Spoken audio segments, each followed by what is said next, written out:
And welcome to our our September 2018 training. We do these twice a year. And we did one in April. This is our September one. And then we're good till next year. So, but we will have our monthly trainings as normal. So just a quick note, we've got a group page on Facebook. If you are on Facebook, this is not a requirement, but if you are on Facebook, we'd love you to be part of that group page. I put announcements in there. I try to do little things. You guys don't see each other every day, but it's a way to build community within our group. So that's the reasoning behind it. But if you're not on Facebook, it's not a big deal. You will still get your information via email, via snail, whatever. But this is just kind of a fun little thing. I guess I'm about fun, so because I keep saying that this morning. A little note about text messages. If you are trying to get a shift covered within 24 to 48 hours of the assigned time, and you can't make it and you're trying to get it covered, please make sure that you call as well as text your team members. Okay? That's just best practice. You can text them as well, but if you call, you're more likely to get an immediate response, and then you can move on to the next person. And one more thing about text messaging is if you are in a group text where it's yourself and several other people, just be mindful that some of those people may be at another job or they may be with a client, and every cute little emoji that's sent over there is a disruption to them, and they may get in trouble at their job. So we don't want that to happen, and I've had a little feedback on that. So just kind of keep it in the group texts, keep it short and simple and to the point. Alrighty? And that is all I have. Oh, we're doing internal audits. You may be getting notifications from either myself or Nicole saying, hey, we need this paperwork or we need that paperwork. We're trying to just make sure everything is on the same page with every one of our caregivers, and that we have what the government wants us to have so that we're all good and legal with everything. So I think Nicole has one more thing.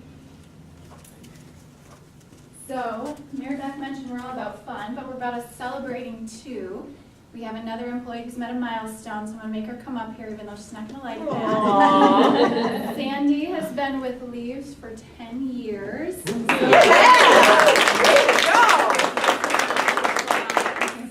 Sandy has done amazing work with a number of clients, and she just pours out compassion and is very much the reflection of the mission of Leaves. So we wanted to make sure she had this amazing little vest here. So I'll need this weekend, right? Yes, that's right. It's getting chillier. So we just really want to thank you for all that you've done, Sandy. Can we give her another Thank you. All right, well, thanks. And I'm Brian Wilson. Hey. Oh, yeah. So the three different topics that we're going to cover in our education today. I'm going to do two, and Mary Beth's going to do one. They're all things that are required, things that we cover periodically by the area agency on aging, but they're things that will be applicable even if you don't have an area agency client. So the first thing we want to talk about is observation skills. Again, one of the requirements that area agency wants us to talk about is how we do observation skills. Now, how many of you here are nurses? Nancy and Elaine. Any of you in nursing? And Deb, thanks.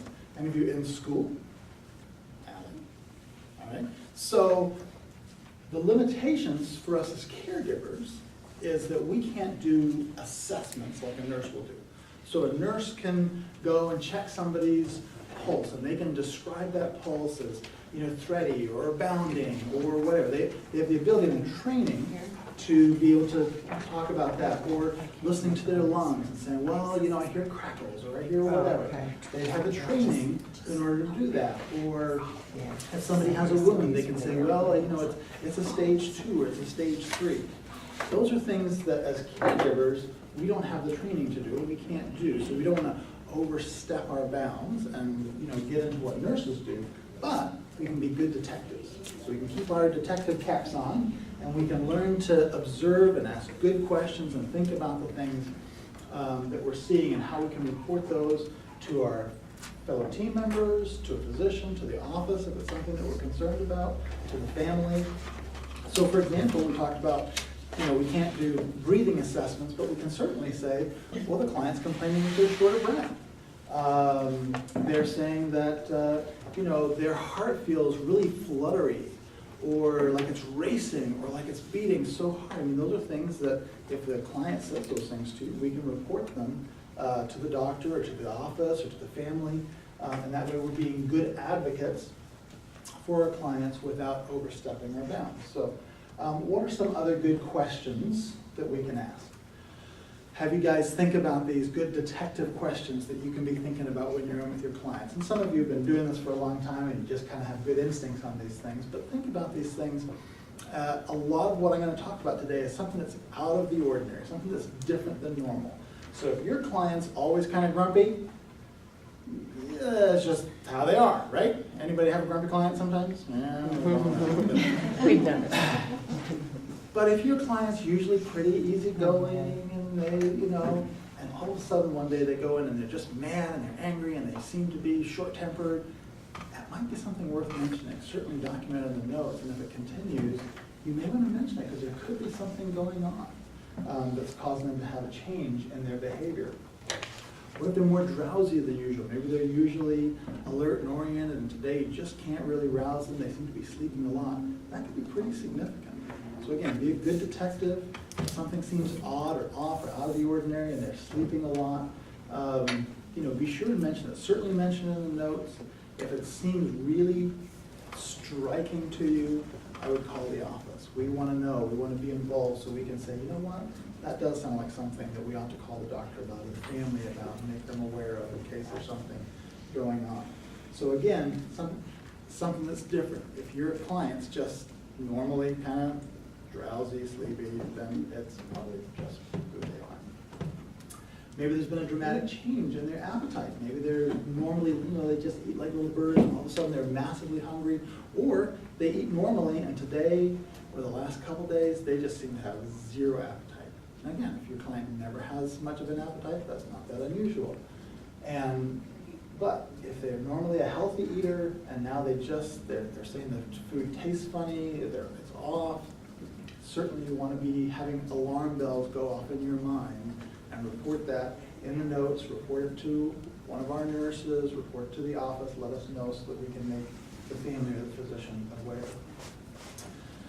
Are they experiencing changes in temperature? So if they're feeling, they're complaining again, a lot of these things are things that they're reflecting. If they have a thermometer in the house, that's okay. You can certainly offer to take their temperature. But again, we can just take what they're saying and report it. So if you're seeing that they're flushed, they're complaining about being hot, if there's an obvious solution and you think, well, I'm roasting too. It's like 95 degrees in this house. How about if we put a fan on or open a window or turn the air conditioning on? But some of our clients like it really warm, and that's normal for them. So if they're feeling, again, different, something unusual for them, make somebody aware, let the office know, let your other team members know. Maybe ask somebody on the team who's been there longer than you if you're a new caregiver on that team. Pain. I like to say that pain is God's gift to us to tell us when something's wrong. So pain is something that we should listen to. If your client's experiencing pain, even if it's chronic pain, be a good detective, be a good investigator on those things, but take good notes and document well, especially if they're living with chronic pain. Where's the pain? Because if they're having pain normally always in their back, and they're, it's just they always have pain in their back, but today they're talking about, it's really, it's going down my leg and it's so much worse today, that could be significant. So we should definitely document it. We had a client who was dealing with issues, and by making sure that everybody consistently documented, when the nurse came in from hospice, they were able to say, well, let's see, we could maybe add a short-acting medication on top of a long-acting medication. So again, by advocating for the client, by letting them know, where's the pain? How bad is the pain? And again, you guys, we're not nurses, so you don't have to do an assessment and say on a scale of 1 to 10 or whatever. Just verbalize what the client says. how, is it bad today? Yeah, it's the worst I've ever felt. Okay, well, I can just document that in the notes. They're saying they've never had such bad pain, or, today their pain's not so bad, or whatever. You can just document exactly what the client says. How long has the pain been going on, especially if it's new pain? When did that start? Did that start yesterday? Has it been going on all week? Did it just start this morning? Because that might be significant. We might want to figure out what's going on with that. But again, if it's new pain, it's intense pain, probably be a good thing to let the office know, let the nurse know, let somebody else know on the team, maybe let the family know. Again, we can't diagnose it, but we can certainly advocate for our client, let somebody know what's going on. What kind of pain is it? How would they describe it? Is it kind of like stabbing, or is it just kind of achy? And again, those aren't assessment things. Those aren't things that overstep our bounds as caregivers. We can certainly describe what the client says is the kind of pain that they're experiencing. So again, some of these things are kind of common sense, but I just want to make sure you guys are thinking about them when you're in with your client, ways that you can be good detectives and good advocates for your clients. And then, if all we do is observe and never do anything with it, that's not so good. So I'm going to call these the B attitudes of reporting. For my nurses out there, if you didn't document it, it wasn't what? Done, right?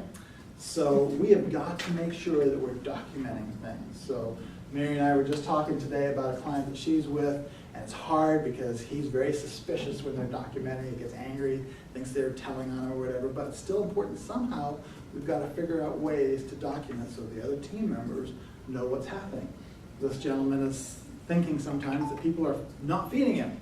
Well, we've got to figure out a way so that everybody knows what he ate for breakfast, what he ate for lunch, and what he had for dinner, because we don't want to serve the same dinner 6 nights a week. So somehow we've got to make sure that between the team, we're documenting, and if the family or if somebody ever questions, what did he eat? He's telling me nobody fed him. Well, we can go to the notes and say, well, sure, we fed him. This is exactly what he ate. So be sure to document. If you didn't document, it wasn't done. Be objective. This is especially important as we get close to our clients, and we've been there with them for a long time. It can be really tempting for us to sort of think about how we think they're feeling, or how we feel they might be feeling, or we perceive something in their demeanor that there's a little difference, and so we think they might feel this way or think this about another caregiver or whatever. We've got to be objective. What did they say? What are they doing? How are they acting? What are they expressing? What is their temperature? If you want to take their pulse, what is their pulse? It's got to be objective. We've got to make sure that what we're documenting isn't our feelings about, it's not subjective, it's objective, it's just facts, man. The other thing is to be clear and concise. Now, I recognize that in life, some of us are more verbose than others, and so, you might like to write a novel when you're doing your documentation, but it's important to be clear and concise. So while some people are concise, they're so concise that it's not always clear. So write enough, document enough, so that the people coming after you know what was happening and have some information that they can actually work with. But try to be concise, stick to the facts, stick to the pertinent facts. If the leaves were blowing, probably doesn't need to go on the document. That's, what I'm saying. Just keep it to the point. Be accurate. The example I gave yesterday on this was everybody just,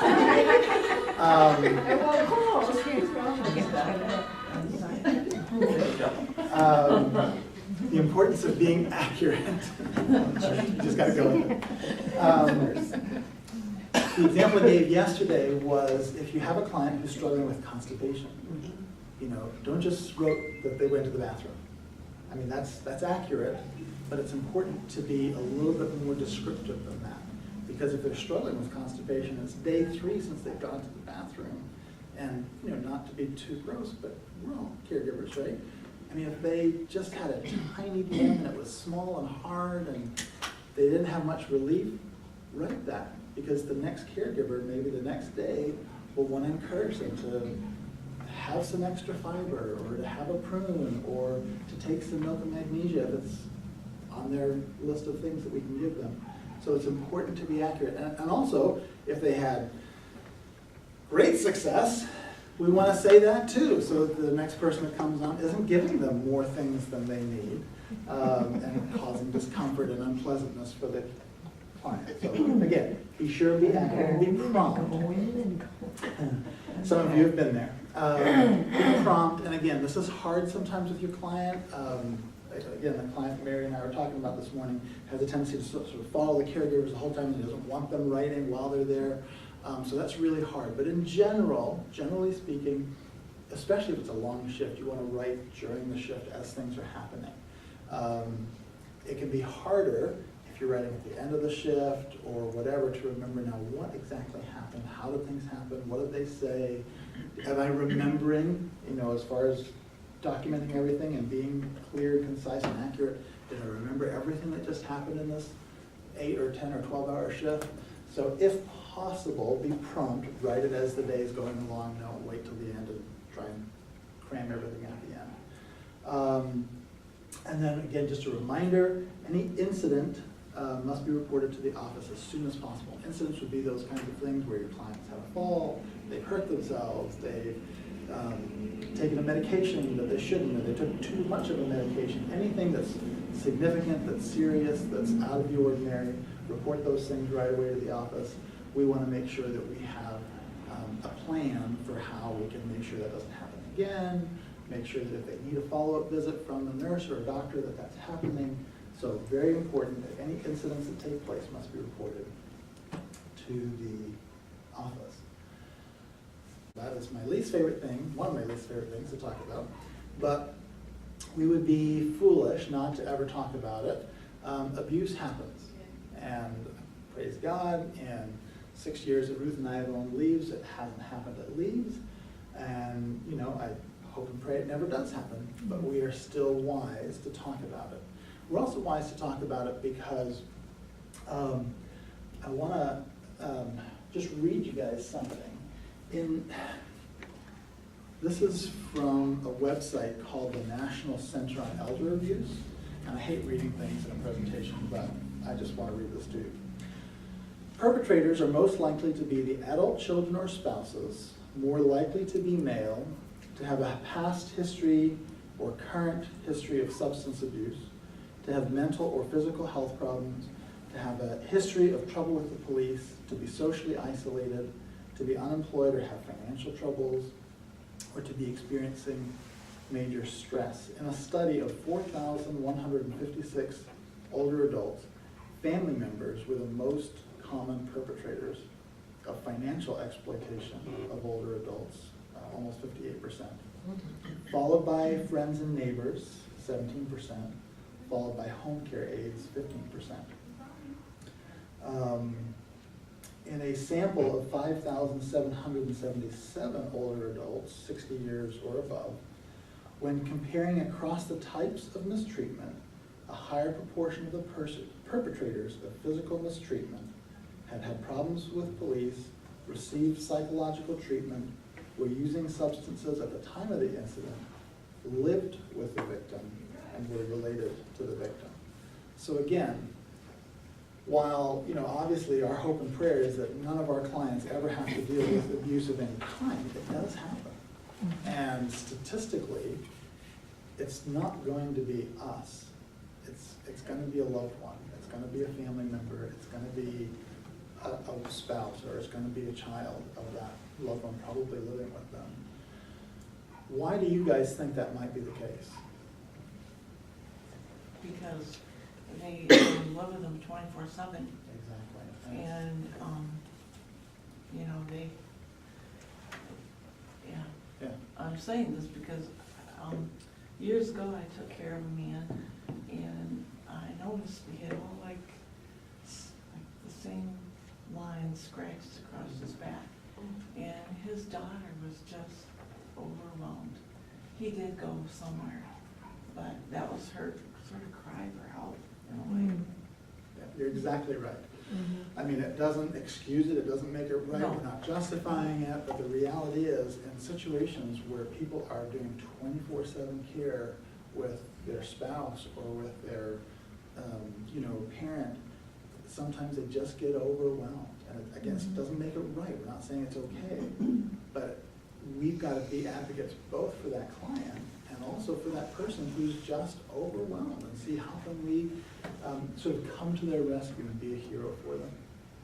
All right, so what is abuse? Abuse is the willful infliction of injury, unreasonable confinement, intimidation, or punishment with the resulting physical harm, pain, or mental anguish. We talked a little bit about why the caregiver might be guilty of doing abuse, but why does it happen to these elders? Well, that chronic disease state that's creating dependency. So if I have dementia, or if I've had a stroke and I can't transfer myself anymore, I mean, these things that life has happened to me, I'm now dependent on everybody else to take care of me, that can create a stressor in the relationship because I'm so dependent that people just feel overwhelmed, burned out, frustrated, exactly. Cognitive impairments, and we see this especially with financial abuse. You know, if a client is not able to know anymore, somebody's calling on the phone and say, oh, Mrs. Jones, we sure need your help with blah, blah, blah, blah, blah. And they pull out their checkbook and, make a crazy donation to something that they maybe would never even have supported in the past. Statistically, if they're unmarried or have few close relatives, that's also a risk factor for abuse to happen. In facilities, especially in particular, I mean, sometimes you see 48 Hours or whatever, you see these horrible stories of abuse that happens in facilities. Maybe applies less to us, but staff burnout, short staffing, these are reasons in facilities why abuse sometimes happens in facilities.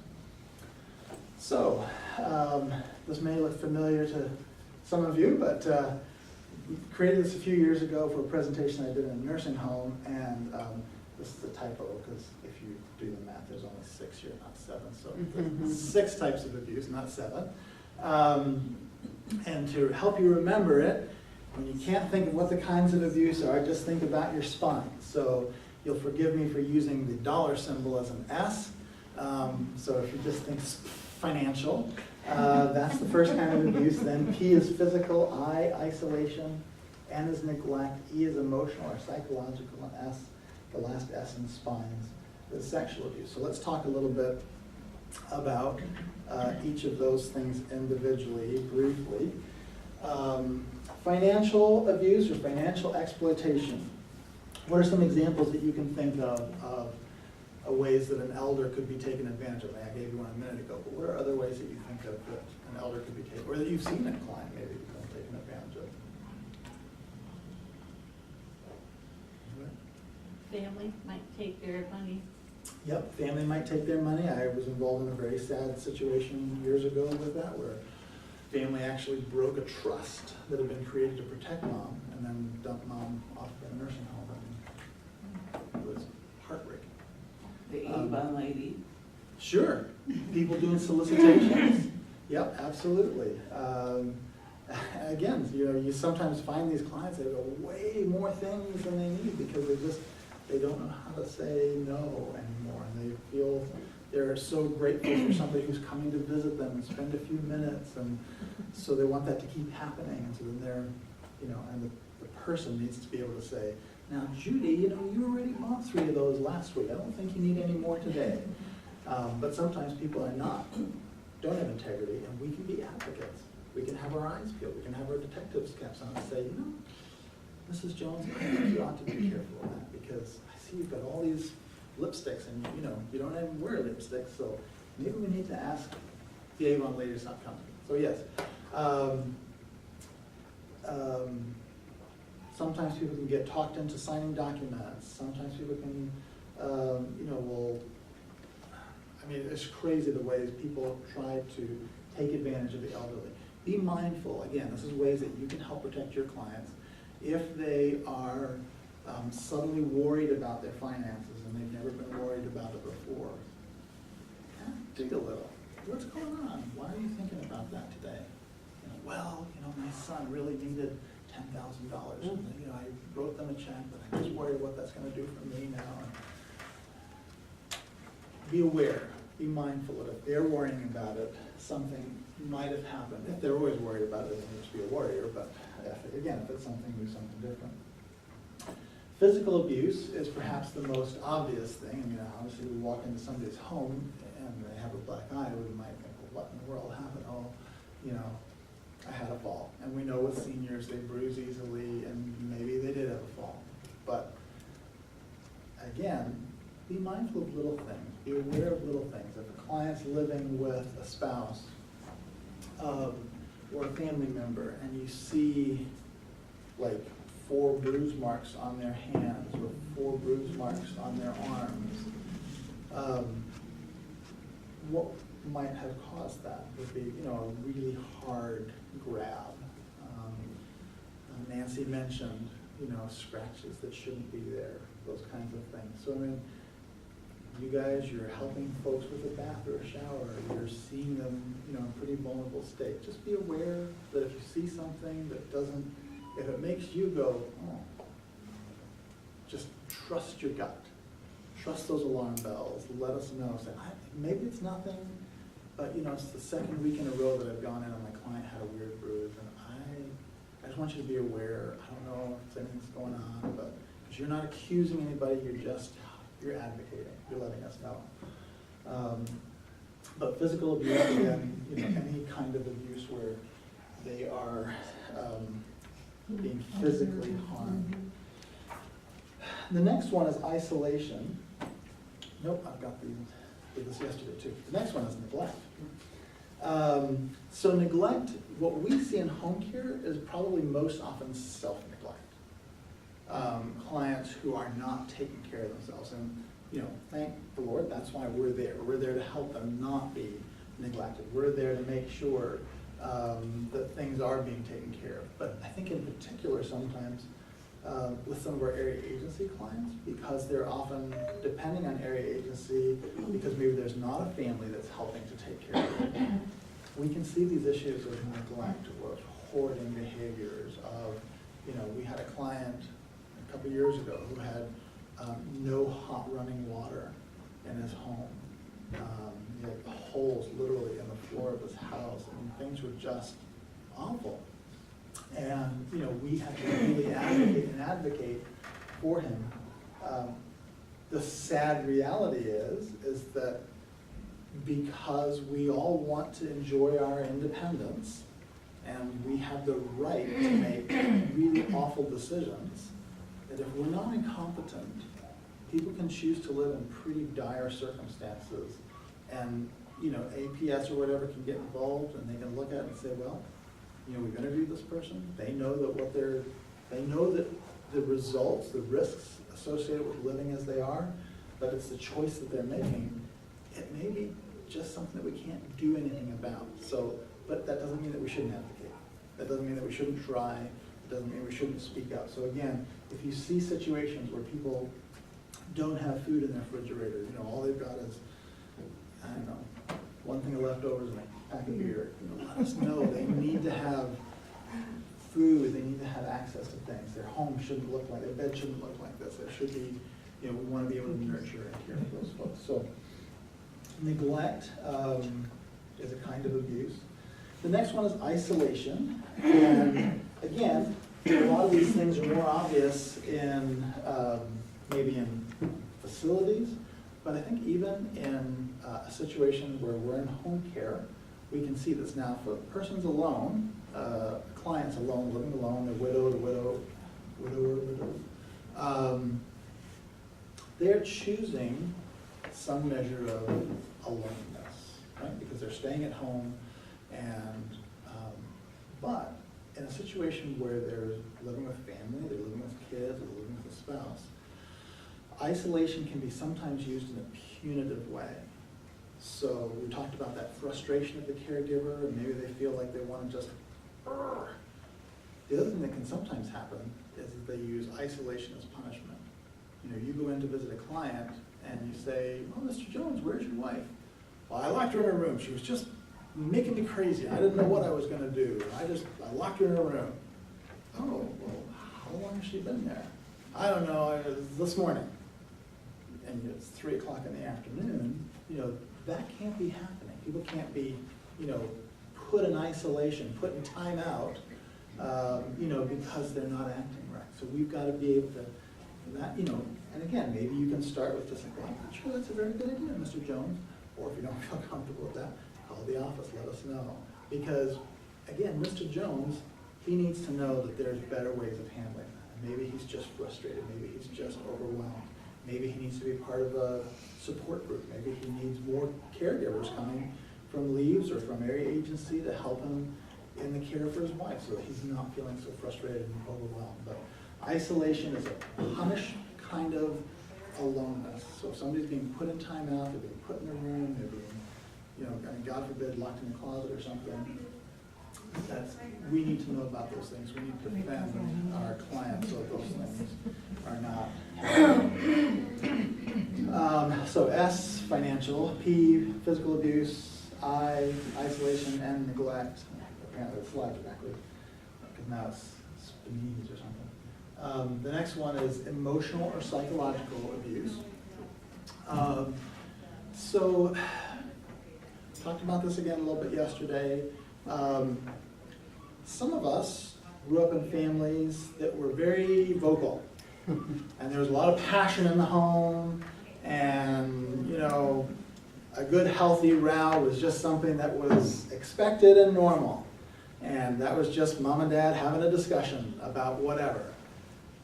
Personally, I grew up in a very British home, and so my parents, I think I can count on one hand the time I ever heard my dad ever raise his voice to my mom. I don't think I ever heard my mom even raise her voice to us as children. So I'm used to a very quiet environment. So if I hear people really having very heated conversations with each other, I can feel like, oh my gosh, this is really bad. But it might be normal. How to observe. Is this normal? Is this kind of just how they communicate? But also, this picture is a good clue for you into thinking about when emotional or psychological abuse is taking place, because it often has to do with power. So if I'm in a position of vulnerability to you, and you are berating me, you're telling me how stupid I am, I can't believe you wet the bed again, I can't believe you peed your pants, I'm so mad at you, you're so stupid, you're like a baby. Those are things we should never be hearing in a home, right? So those are things where if we're hearing those kinds of things, alarm bells should be going off, we need to be advocating. And again, it's not about saying, we're going to drag the law in here and Mr. Jones is off to jail. Sometimes it's just about, some education from Mr. Jones. You're getting the social worker involved. You're getting, counseling involved for Mr. Jones. He's so frustrated, so overwhelmed with having to look after this woman that he's promised to love, cherish, and whatever for 60 years, and he's done a great job, but he's just at his wit's end. So again, be aware of those things. If you see them, be sure that you're advocating for your client. And then the last one, the sixth one, sexual abuse. Sexual abuse is defined as non-consensual sexual contact of any kind. It also includes sexual contact with any person who's unable to give consent. Sexual abuse includes unwanted touching, rape, sodomy, coerced nudity, unwanted sexually explicit photographing. The signs and symptoms of nursing home sexual abuse, or really any kind, would be bruises in the genital area, unexplained sexual diseases, unexplained vaginal or anal bleeding, and torn or bloody underclothing. So heavy stuff, but stuff that we need to be aware of. So what should you do? Pull that alarm bell. Let it ring. You need to know. Somebody needs to know. Pull the fire alarm. We as advocates for our clients, it's our responsibility, it's our duty to make sure that we are advocating for the vulnerable and the needy who have come to us for care. How to go about it? Certainly call the office. We want to be your lifeline in that situation. We want to be able to come and help. We have resources. Again, I know support groups and things like that. If it just means me going, having a visit, to seeing how I can help, maybe just some counseling, maybe getting one of our nurses, maybe asking for social support services from one of the other home care companies that does skilled care, and they have social workers who can go out and do visits. There's lots of resources and things that we can do. You can also call citizens for better care. You can also call adult protective services. Those are things that are available to you guys as direct resources. You can call 911 if you think there's an imminent threat. I would encourage you to do that. So, but the important thing is you let somebody know. And again, you don't have to know. Let me just reiterate that. I kind of said it before, but let me just reiterate it. You don't have to know. You don't have to say, I am positive something's going on. Just trust your gut. If alarm bells are going off for you, let us know so we can do something about it.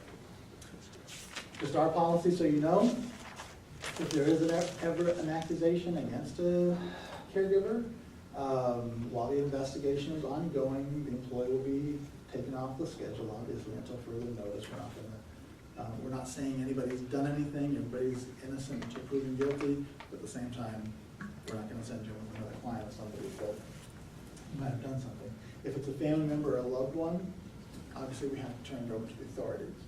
In the nursing home, we had a responsibility to go and investigate it ourselves, but given the nature of what we do, we can't really go into somebody's home and start, doing an investigation of our own. We have to trust the authorities to do that. Questions or comments about abuse or observations? Would you'd want us to call the office first, right? Yeah, absolutely. That Well, first line? I'll say this, that would obviously be the preference, but I don't want to ever make somebody feel like, Yeah. let's just give you for example. Let's say somebody said, I think Brian Wilson is taking advantage of me, he keeps sending me these bills, and then maybe you don't want to call the office, but generally speaking, we would obviously want you to call the office because, again, for the most part, I think my presumption of folks is that, everybody has good intentions. These kids, they love their parents. These spouses, they love their husbands and wives. But sometimes it's just life has gotten the best. And so I would rather if we can get involved and try and make a difference first before a more serious, escalated thing happens. But sometimes that's necessary, and then by all means. Or if it's, on the scale of 1 to 10, if it's a 9 or a 10, then by all means, we're just going to hit that DEFCON 5 and get right to the bottom of it. So, all right? Choice Waiver Program. You know that as Area Agency on Aging, okay? Michigan Department of Health and Human Services provides several alternatives for low-income seniors. Residents to assist them with daily living needs, keep them in their own home. So just like everyone else who is on their own, maybe has their own way of paying. Did you get started? Okay. Maybe has their own way of paying for their long-term care needs. Seniors who are low income can also have the choice of staying in their home with this waiver. It is run by, the Michigan Offices of Services to the Aging is the state program that administrates the MIChoice waiver, and they separated the state into 14 different areas. They're all agencies, area agencies on aging, and most of them go by Area Agency on Aging. The one we work with most is Area Agency on Aging of West Michigan. However, some of them go by different names. There's one on the lake shore that covers this area. This is our area of West Michigan, and then this lakeshore region, they're called Senior Resources. We will begin working with Senior Resources soon. We're in that process, which is one of the reasons we're doing this, to make sure everybody has the information they need so that we are meeting our end of the bargain of working with these people. So these are the services they provide. I'm not going to read every one of these. Leaves does not provide all of this. We provide the ones with the asterisks: community living supports, respite services, chore services, and private duty nursing. You will receive a packet that has all this information in it. So, the Area Agency on Aging, Senior Resources, and Leaves all encourage dignity, respect, and advocacy for our clients. So how does working with area agency differ? In the quality and care of services, the quality of care, there should be no difference, obviously. Doesn't matter how they're paying for their care. That's right. They deserve excellent quality care that we would give any other client. So, we have protocols that we have to agree to before we work with them. We try to do most of this at orientation with you guys, although as we're revisiting this subject, when I give you that packet at the end of this, there's going to be a piece of paper for you to sign that says you're in agreement, and you, when you work with an area agency client, you will hold up to these standards, just to make sure that we have all our ducks in a row. So, what are the protocols for area agency? You have to wear a name badge when you're with a client. Every time you're in with a client, even if you've been there for 5 years, you still need to wear your name badge. It is a requirement of Area Agency on Aging. If they would ever come, I don't know if they do this, but if they would ever come in and audit or whatever, while you're with a client and you don't have a name badge on, they have a right to say, hey, you know, you're not following our standards. Timeliness, you must be on time, but this is no different than what we expect you to do with any of your leaves clients. One aspect of working with area agency people is they cannot change their time. It is directed by the case manager.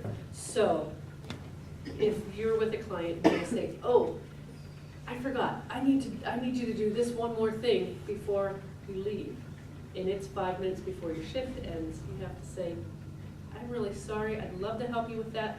I can't stay past 3:30, but let's put that on the shift the first thing we do the next time I'm here.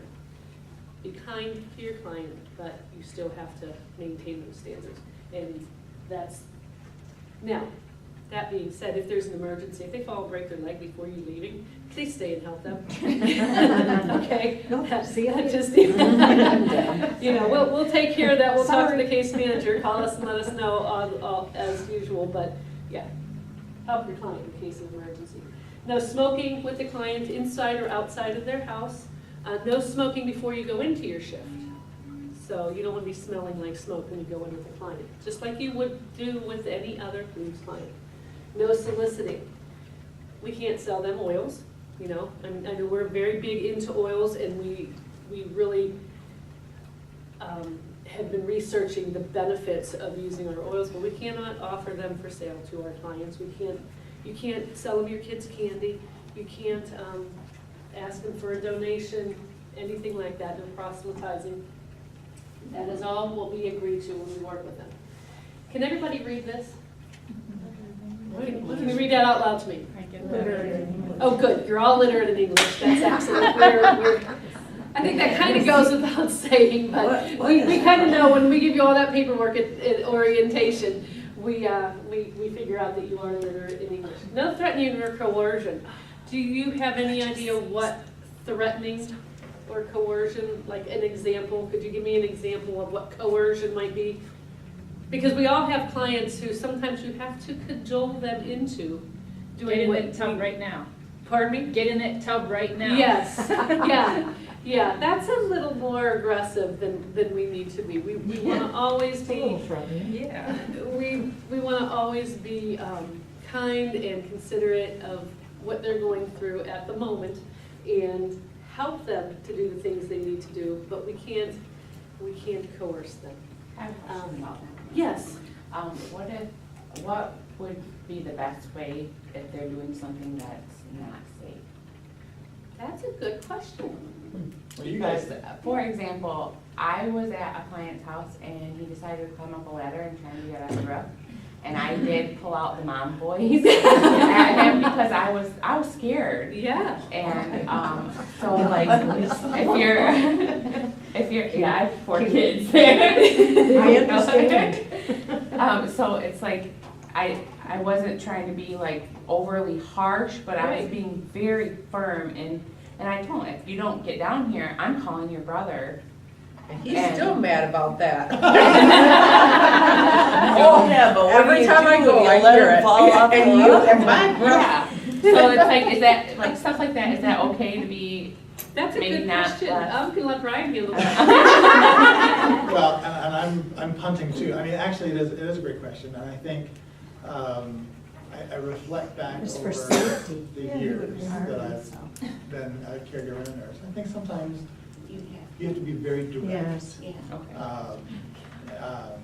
You know, I think Good about judgment. situations that we had where, you know, in a nursing home, where a male client was being inappropriate with, you know, a female caregiver or whatever. And some just have to be really direct, and, you know, and that's what you did.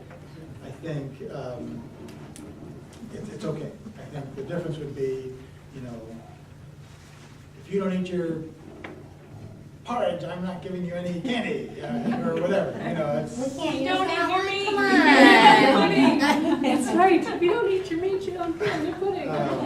But yeah, I mean, There's a I think difference. there are times where you just have to be really Yeah, direct safety and issue. firm. Okay, Again, that would be not about getting in the tub necessarily, but, you know, if their safety is at play, or if that behavior is very inappropriate or whatever, okay. I think it's appropriate to say, you know, Mr. Jones, no, you can't touch my butt again. Let's, you know, stop that. Please don't ever do that again. That's- Or I have an idea too, like if that comes up again, I pull out of my hat, you know, I was just with another client who wanted to get on a ladder and I said, no, I'm sorry, I'm gonna fight you for that. I just went to a funeral for someone that fell off a ladder in his garage and I don't want that to happen to you. You know what I mean? Like there's a way to be very direct.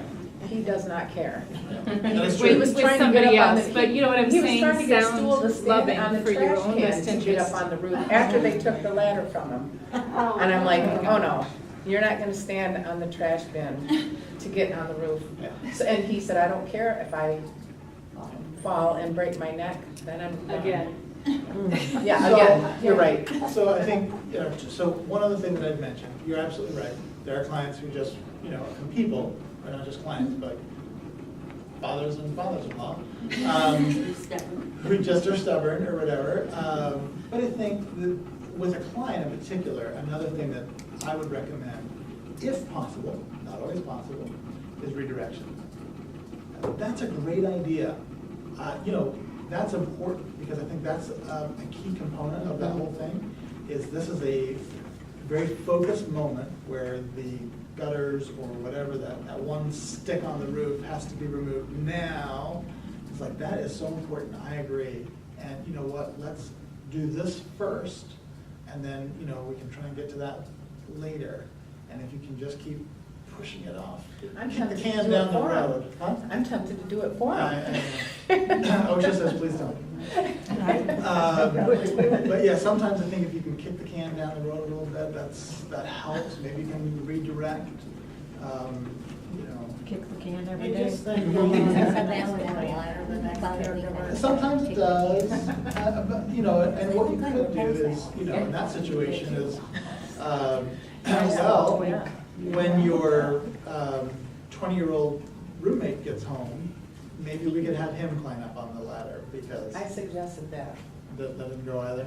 He works too hard. He works around. Yeah. Okay, well, You it's might certainly, hurt it's certainly a question that we will keep And sometimes you coming just back. need to be directed. Yeah.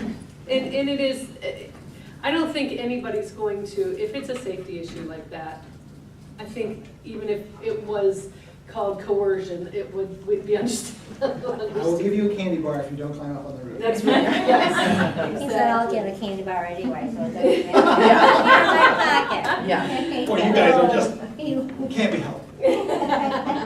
Sometimes it All feels right, that way. so our next issue is pay Quite a scale. character. I'd like We try to be very clear with you when you're at orientation that our area agency clients, this is a low-income service that we provide, and in such, we don't get paid much.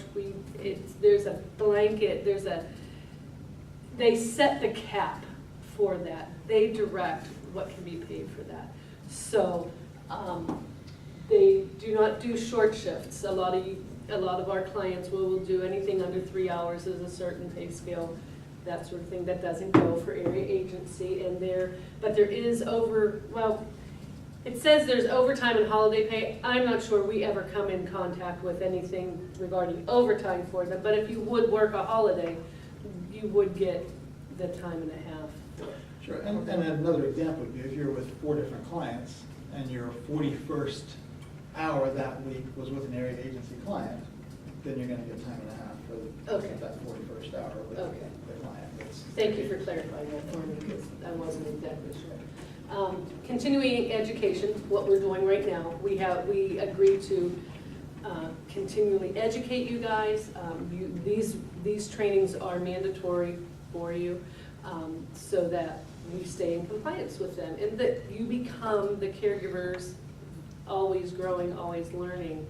That's kind of one of the hallmarks of Leaves, is that we have such excellent caregivers because you all invest in this. HIPAA, private personal health information. I think you all know that you can't talk about your client with somebody else. You can't. When we're texting, let's only go by first name. We don't want anything that easily identifies the client out there in the world.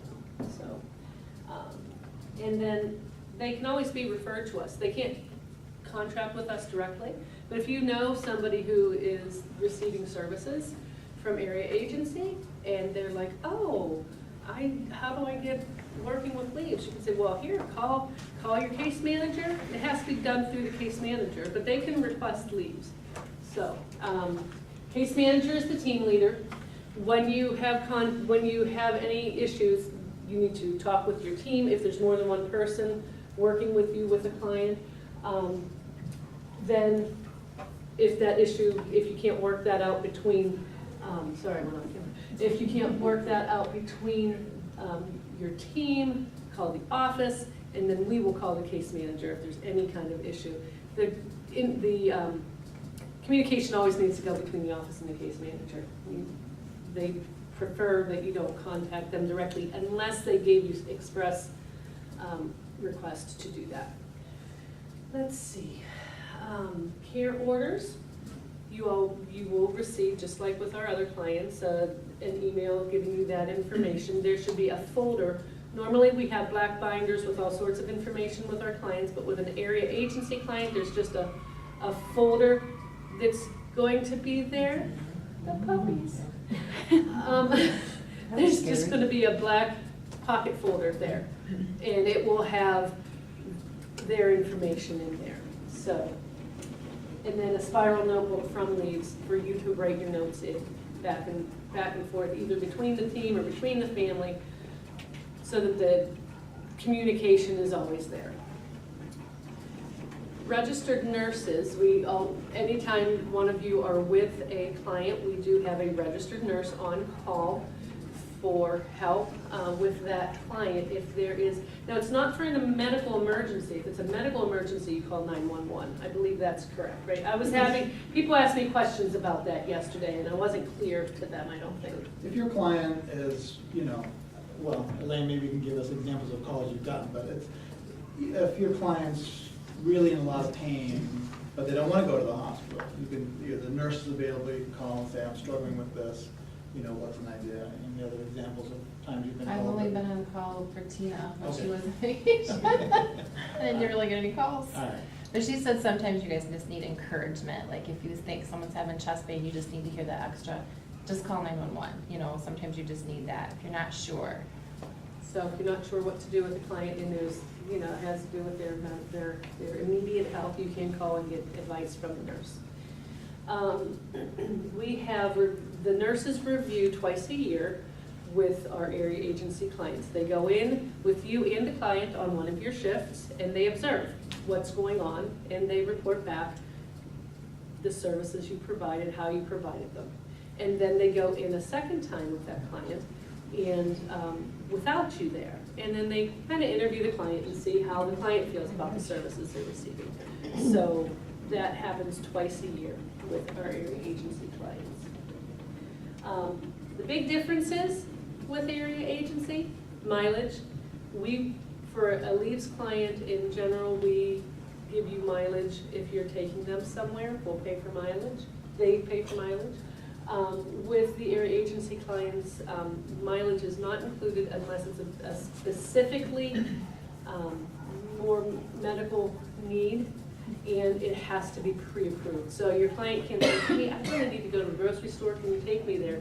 You're gonna have to say, I'm sorry, that it's not a service that the area agency covers for you. I can only do what's on the sheet that I've been given. And then maybe help brainstorm a way that they can get that taken care of. And it always has to be with prior approval. Timesheets. Now, some of our clients who are not area agency do have timesheets. But if you have an area agency client, there's some specific things that you have to do. You have to mark your timesheet every time you were there with what you did, check off the items that you did, and then you have to have your client sign it that day before you leave. You can't have your client sign it in advance, and you are not supposed to, I mean, mistakes happen, but you're not supposed to have them sign it at the end of the week for everything. They have to do it on a daily basis, verifying that yes, somebody came, yes, somebody did these services. So, and they need to be turned in by? Mondays at 5. Mondays by 5. Preferably earlier than that, but Mondays by 5. Okay, so we went through all of that. How about a little review? So this is where